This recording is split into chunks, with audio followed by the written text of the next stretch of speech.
ప్రళయ భీకర దేశం, ప్రపంచ అగ్రగామి దేశం, అద్భుతమైన దేశం, మమ్మల్ని మించినోడు లేడు, మేము చెప్తే ఎవడైనా వింటాడు, మొన్న భారత్ పాకిస్తాన్ మధ్య కూడా చెప్పామనేటటువంటిది పిట్టల దొర కథలు తప్పించి మరేమీ లేదని తేలిపోయింది. అమెరికా సంబంధించినటువంటి బతుకు ఆఫ్ఘనిస్తాన్ నుంచి పిచ్చి కుక్కల్లా పారిపోయి వచ్చారు, ఆయుధాలతో సహా వదిలి పారిపోయి వచ్చారు.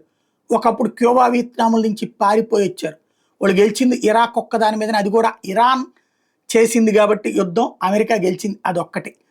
ఇకపోతే అమెరికా గొప్ప విశేషమైనటువంటిది, రష్యా ఉక్రెయిన్ యుద్ధాన్ని ఆపలేకపోయింది, అట్లాగే తాజాగా ఇరాన్ ఇజ్రాయెల్ వార్ ఆపలేకపోయింది.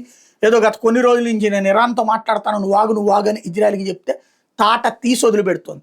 చివరికి ఎంత నిస్సిగ్గు ప్రకటన చేసిందంటే, అమెరికా విదేశాంగ మంత్రి రుబియో చేసినటువంటి ప్రకటన అమెరికా డొల్లతనాన్ని, బేలతనాన్ని, చేతకానితనాన్ని, అసమర్థతని నిరూపించినట్టయింది.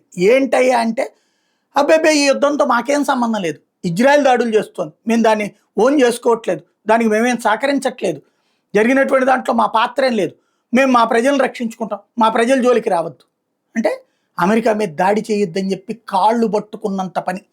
ప్రపంచంలో ఉన్నటువంటి షియా ముస్లింలన్నీ అందరూ పండగ చేసుకుంటారు, వాళ్ళందరికీ కొమైనీ హీరో, కొమైనీ దేవుడు వాళ్ళకి.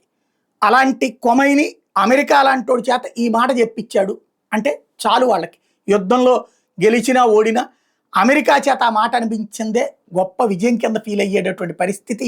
అమెరికా బేలతనం ఇక్కడ ఫస్ట్ సారి స్పష్టంగా కనిపించింది ప్రపంచానికి.